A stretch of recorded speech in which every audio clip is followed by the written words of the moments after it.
Bonsoir à vous tous, nous vous souhaitons la bienvenue dans l'émission À la recherche de l'amour. Monique, bonsoir.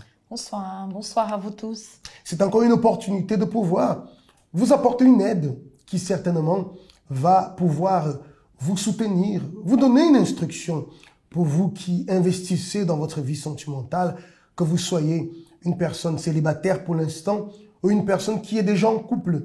Ces directions, nous croyons, sont des véritables aides pour ceux qui le prennent en considération. Et ce soir, nous allons parler encore de quelque chose d'extrêmement important. Comme on dit souvent, beaucoup de personnes, malheureusement, vous savez, les personnes, au fond, ne sont pas mauvaises. Parfois, on voit dans un mariage, on voit un couple qui se détruit. Au fond, personne n'est mauvais. Le problème, c'est que, Monique, les personnes utilisent les mauvais éléments. Les personnes utilisent les mauvaises armes pour pouvoir lutter pour leur mariage.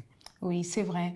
La personne, elle n'utilise pas les choses, les bonnes armes et de la bonne manière. Parce que parfois, la personne, elle peut même avoir des bonnes armes, mais elle ne sait pas comment l'utiliser non plus. Et ça finit par causer des problèmes, malheureusement. Mais comme on dit toujours, rien n'est perdu. Il y a toujours un espoir. Raison pour laquelle cette émission existe, le travail de la thérapie existe pour vous montrer que la solution pour votre vie sentimentale existe. Rien n'est perdu. On voit ce court spot et on revient déjà avec le thème de ce soir. 7 semaines de la prophétie. 7 semaines durant lesquelles vous allez prophétiser votre bénédiction amoureuse. Quelle que soit la situation que votre couple traverse ou la blessure qui vous fait être un célibataire malheureux, durant ces 7 semaines, vous allez prophétiser la vie. La parole de Dieu dit, « Il me dit, fils de l'homme, ces eaux pourront-ils revivre ?» Je répondis, « Seigneur éternel, tu le sais. » Il me dit, « Prophétise sur ces eaux et dis-leur, ossements desséchés, écoutez la parole de l'Éternel. Ainsi parle le Seigneur, l'Éternel, à ces eaux. Voici, je vais faire entrer en vous un esprit et vous vivrez. » Ézéchiel 37, versets 3 à 5. Retirez de votre vie l'esprit de dispute, de douleur, de tristesse, de séparation et tout ce qui rend vos relations ou vous-même totalement secs. Laissez l'Esprit de Dieu, l'Esprit de vie, faire revivre ce qui est mort et desséché dans votre vie amoureuse à travers votre foi. Participez à la thérapie de l'amour tous les jeudis à 20h au 254 rue du Faubourg Saint-Martin, 75 010 Paris. Également dans les villes de Nantes, Lyon et Ivry-Courcouronnes à 19h30. Pour plus d'informations, contactez-nous au 01 53 35 85 11. Nous sommes dans l'émission À la recherche de l'amour et ce soir encore, le thème va vous aider, vous qui êtes célibataire ou vous qui vivez déjà en couple. C'est une question que beaucoup de personnes se posent. Et ce soir, vous allez recevoir une orientation à ce sujet. Monique, quelle est la question alors? Alors, la question est la suivante. Est-ce correct que l'un impose à l'autre sa façon de penser, de voir les choses? Est-ce que c'est correct? Sa façon d'être aussi. D'être aussi. Parce que ce qu'on voit souvent, c'est pas méchant dans le sens où la personne ne le fait pas parce qu'elle veut dominer sur l'autre.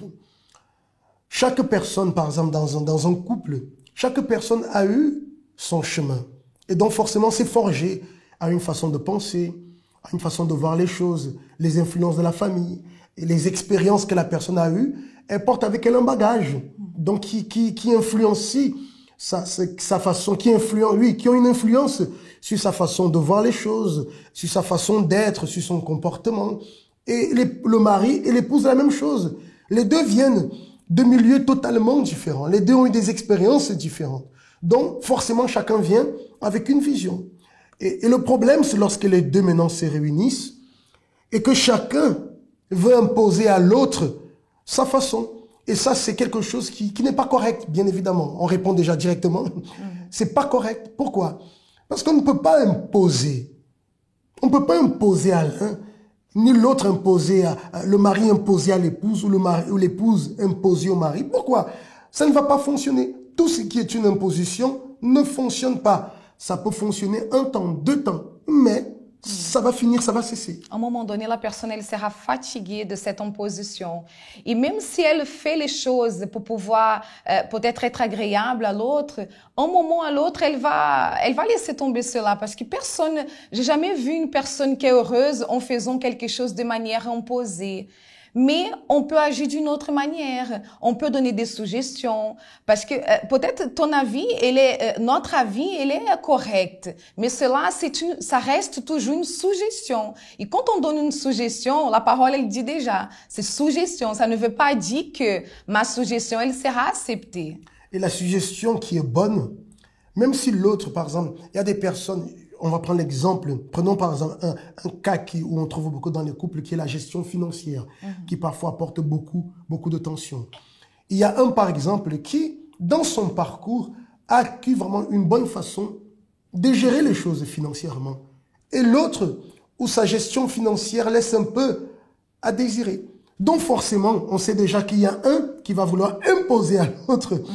Pourquoi? Parce qu'il sait qu'il est bon gestionnaire, ou elle sait qu'elle est bonne gestionnaire, elle va essayer de l'imposer à l'autre. Mais même ainsi, même si j'ai raison, l'imposition n'est pas le chemin pour que l'autre accepte. C'est là où on rentre maintenant, on revient sur le sujet où on parlait la semaine dernière, au sujet de la communication. C'est là que va rentrer la communication. Je prends un exemple, prenons cet exemple. Moi, bon, je vais être le bon. Moi, je suis le bon gestionnaire. Et Monique est la mauvaise gestionnaire. Je sais que financièrement, je gère mieux qu'elle. Et qu'elle, elle ne gère pas bien. Donc, dans la nature, pour bien faire les choses, pour éviter des problèmes, la tendance sera de vouloir lui imposer. Et personne, comme on a dit, n'aime faire les choses imposées. Même si elle le fait, mais elle ne va pas comprendre. Et tôt ou tard, le temps va passer, elle ne changera pas. Mais si j'ai compris maintenant, voilà, ce côté de la gestion, c'est moi qui suis meilleur, alors qu'est-ce qu'on va faire? Je vais parler avec elle, on va communiquer, alors je vais lui donner des suggestions. Peut-être de bien, elle ne va pas comprendre, mais je vais lui donner des suggestions. Les résultats vont lui prouver que les suggestions que je donne sont meilleures et naturellement, elle-même va finir par adapter cela. Ça veut dire, je l'ai changé, j'ai changé une façon d'elle d'être, une façon d'elle de voir les choses, sans lui imposer. Et elle le fait naturellement, elle le fait avec plaisir, elle le fait avec amour. Oui, parce que imposer, c'est quelque chose que personne n'aime qu'on impose quoi que ce soit à l'autre. Et je pense que tout, c'est la manière de parler.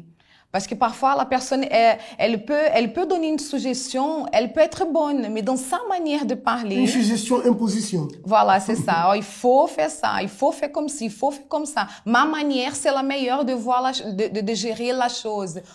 Elle ne laisse pas l'autre personne comprendre. Elle veut seulement dire, tu dois faire comme ça, tu dois faire comme ça. Mais il faut expliquer, c'est la communication. Donc, je t'explique, mais tu sais pourquoi, parce que c'est ci. Et de montrer, parce que le mariage, c'est un partenariat.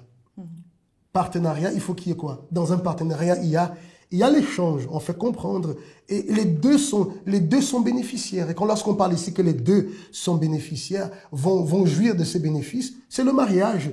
Si le mariage porte ses bénéfices, le mari comme l'épouse sauront bien. Donc, conclusion, ne pas imposer. C'est ça.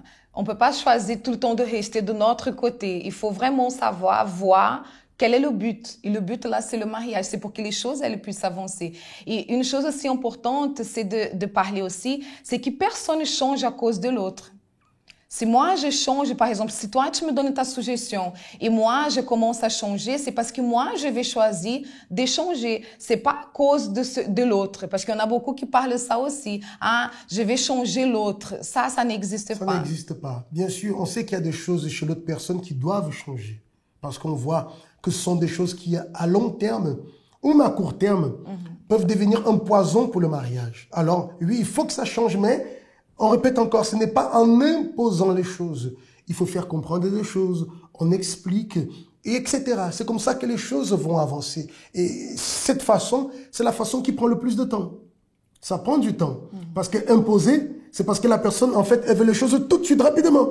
Et on ne peut pas toujours avoir. Comprenez que parfois, cette personne, c'est 20 ans, 30 ans de sa vie qu'elle a vécu comme ça, avec ses défauts, on va dire. Et qu'aujourd'hui, vous ne pouvez pas, en 1 minute, vouloir qu'elle change cela. Elle doit comprendre où elle commettait l'erreur. Et maintenant, et s'adapter dans ce nouveau fonctionnement. Elle va faire ses efforts. Et bien sûr, avec le temps, il ou elle, si c'est l'épouse, il, si c'est le mari, vont alors entrer dans ce nouveau système sans imposition. Je pense que ça a été clair. Oui, très clair. Alors, on va en ce moment marquer une pause, le temps de voir l'expérience de cette personne qui participe de nos conférences de la thérapie de l'amour. Et tout à l'heure, on va venir à ce sujet lorsque nous traitons du sujet de la foi. À tout de suite.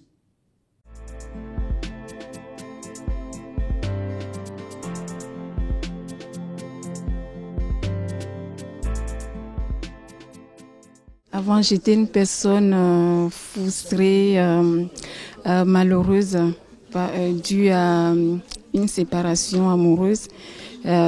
Du coup, j'avais gardé la rancune envers cette personne-là et depuis, je voulais plus rien avoir avec les hommes. La thérapie de l'amour m'a permis de me guérir, en fait, mon intérieur et de voir les choses différemment. Aujourd'hui, je me sens bien, je suis heureuse et je me prépare pour une éventuelle une vie amoureuse.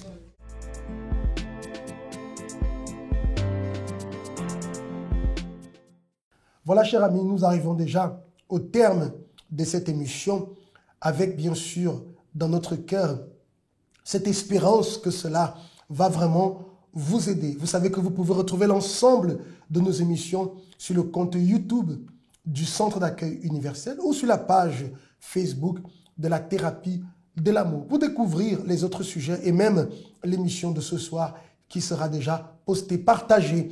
Faites-le savoir à votre entourage parce qu'il y a beaucoup de personnes qui ont besoin de cette aide. Il y a des personnes, Monique, concernant le sujet de ce soir qui disent « mais tout ce que vous avez dit ce soir, je suis déjà en train de faire. J'ai déjà parlé à mon fiancé, j'ai déjà parlé à mon épouse, j'ai déjà parlé à mon époux, avec calme, lui faisant comprendre que ce n'est pas comme ci, que c'est comme ça, sans imposer. Mais jusqu'à présent, il ne change pas. C'est comme si la chose, elle devient pire. Et même s'il sait que ce que je dis est vrai, mais néanmoins, il ne veut pas changer. Elle ne veut pas changer. C'est là où rentre maintenant le côté où nous parlons de la foi. Parce que souvent, la personne se dit, mais pourquoi est-ce que je dois venir à la thérapie de l'amour? Et pourquoi est-ce que je dois mettre Dieu dans l'amour? En sachant que Dieu, d'ailleurs, est l'auteur de l'amour, l'auteur de la vie sentimentale. Donc, c'est là où rentre la foi. Il y a des choses que la raison, l'intelligence ne peuvent pas apporter. Ce sont des choses que la personne connaît. Mais maintenant, tout est possible à celui qui croit. Donc, celui qui apprend à unir ses enseignements intelligents et qui associe cela à la foi, il est impossible qu'il n'y ait pas le changement. Oui, tu es en train de parler là, je suis en train de penser. Combien sont ceux qui vivent une situation comme ça et la personne, elle voit que la manière que l'autre est en train de gérer, de prendre les décisions dans le mariage, est en train de plus en plus de détruire cette relation. Mais la personne, elle a déjà parlé, elle a déjà essayé d'expliquer, mais l'autre personne, elle n'accepte pas. Donc, c'est à ces moments-là que rentre ce traitement spirituel que nous avons à la thérapie de l'amour. C'est là où rentre la foi. Parce que qui connaît meilleur l'autre personne que Dieu? Exactement. C'est pourquoi ne manquez pas ces conférences tous les jeudis, ici au siège du centre d'accueil et dans les centres d'accueil qui vivent aussi ce moment de la thérapie de l'amour. Nous vous souhaitons alors de passer une très bonne soirée et on se dit à lundi avec un autre thème.